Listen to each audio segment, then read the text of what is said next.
Modern day Instagram flex culture disgusts me. And it's not because rich people buying nice things is bad. And it's not because I hate Rolexes or Mambos. I don't. It's because flex culture is a trap. It's a psychological trap which hijacks your self-worth, your decision-making, and your entire life trajectory. It sells you symbols of freedom to distract you from the fact that you don't actually have freedom. And once you understand how that trap works, you can never unsee it. You see, flex culture is not actually about wealth. It's all about manufacturing the appearance of wealth. And there's a difference between the two. But a huge percentage of the flex content that you see online is rented or borrowed or financed to the eyebrows. Cars, villas, yachts, and watches, these are all props in a sales funnel. And the goal is simple: to make you feel inferior so that you'll buy something from the person that makes you feel that way. It's a weaponized illusion, engineered to hijack your dopamine, trigger comparison, and push you deep into a shame spiral. And meanwhile, the person who's posting this content might be one missed payment away from collapse themselves. And that is the worst part. And here's the real problem.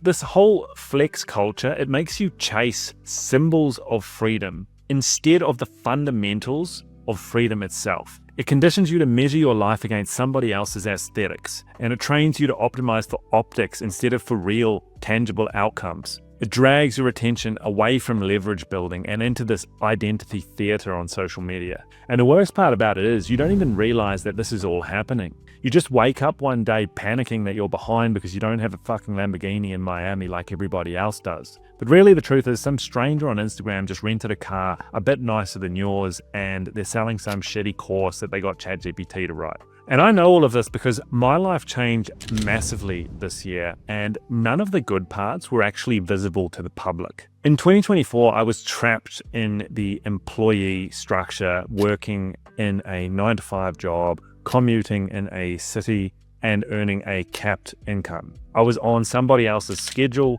I had no freedom. I had to apply for annual leave if I wanted to take a holiday or a break. If I didn't want to work on a particular day, I had to call in sick. And I had to wake up and be there at certain times, so I had to have an alarm clock despite what time I went to bed. All of that has changed fundamentally. These days, I wake up whenever I want, no alarm clock. I get to work whenever I choose. I choose who I work with and the hours that I work. I can travel wherever I want, whenever I want. I have full control over my schedule.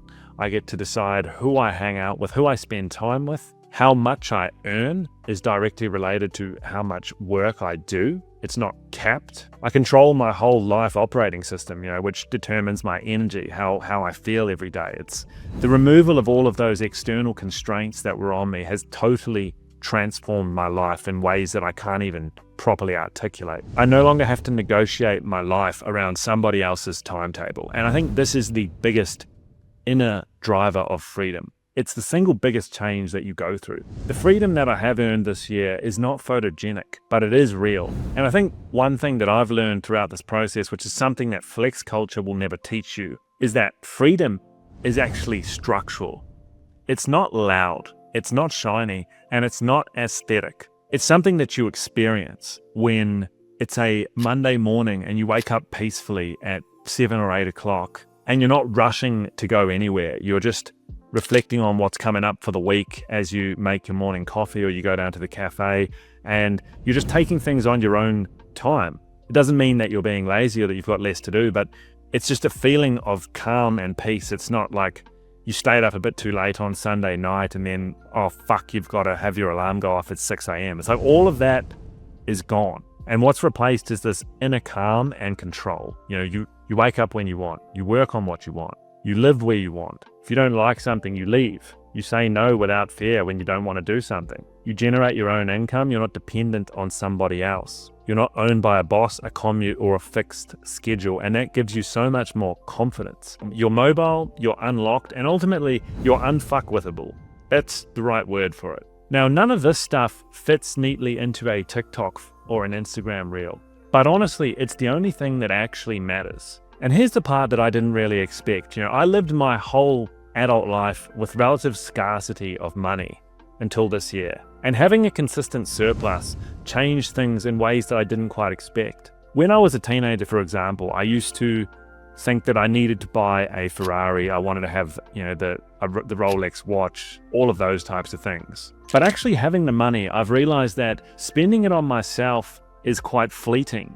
Whereas the highest and best use is in terms of what you can actually do for people you love and care about. For example, something that I need to do next year, or that I want to do, is I want to take over my parents' mortgage so that they can retire. I'm not going to be able to pay the whole house off, but to be able to take over the monthly payments so that they can effectively live on the limited pension that they get. That's something that for me would be extremely meaningful. It's a realistic goal that I can achieve, and that is worth so much more than buying a fancy watch. Another example is simply being able to create amazing experiences. The girl that I'm dating at the moment told me on one of the first nights we went out that her dream has always been to see the Northern Lights. I thought nothing of it at the time, and then about a month or two later I was reflecting on it, and I opened up Airbnb and had a look, and I ultimately found a place that I really liked the look of and was like, fuck it, why not? This is totally within my means now. It's nothing.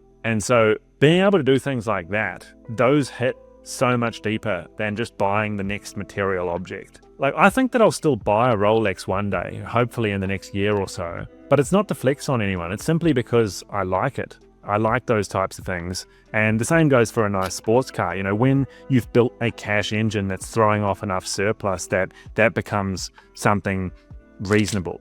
It's not a total overextension of your financial reality. It's just a toy, not a costume. And none of those things replace the core mission in all of this, which is structural autonomy and real freedom in your life. I think really the point is, I'm not anti-wealth at all. I'm just anti this bullshit illusion that so many people are selling on social media. I think that this whole flex culture, it turns you into a consumer of other people's fantasies, when true freedom really just means being the architect of your own life. Flexing makes you spend money in order to look powerful. You've constantly got to keep spending more and more, whereas freedom gives you power even if you spend nothing. Flex is external status and freedom is internal sovereignty. And here's the truth that nobody says. Real freedom, true real freedom, is expensive. It costs you years of your life in skill building, discipline, and structural leverage. The symbols are cheap, but the actual substance to sustain it is not. So if you want to escape flex culture, here is the blueprint. Stop consuming content designed to make you feel inferior. Your brain literally was not built for comparison at scale. And I think what you need to do is you need to define what freedom really looks like and what it means for you. What does a structurally free life look for you? Time freedom, geographic freedom, a massive financial buffer. You've got to pick your version of it and define it in order to move towards it. And then the next step is that you have to build leverage, and you do it quietly. Skills, businesses which become cash flow engines, location independence, you build up a financial buffer, the stuff that's boring to post, but life-changing to possess. And then the next thing is you spend on people and not on optics and trying to impress people that you don't even like or that don't even like you. That's just totally pointless. These are the things that actually improve your life, experiences, people, mobility, health. And the final point is you can buy the stuff. You can buy the material goods, the Lamborghini, the watch, but buy it later. Buy it from surplus. Buy it from system overflow, not from insecurity. I think my disgust for flex culture comes from this point that it sells you this idea of freedom while keeping you dependent. All this flexing is just people who are clowns, literally wearing costumes. A lot of them are just maintaining an illusion. Real freedom is a quiet system, and you know when you've got it. If you've enjoyed this video, please like and subscribe to the channel. I drop one like this every 48 hours, and I hope to see you in the next one.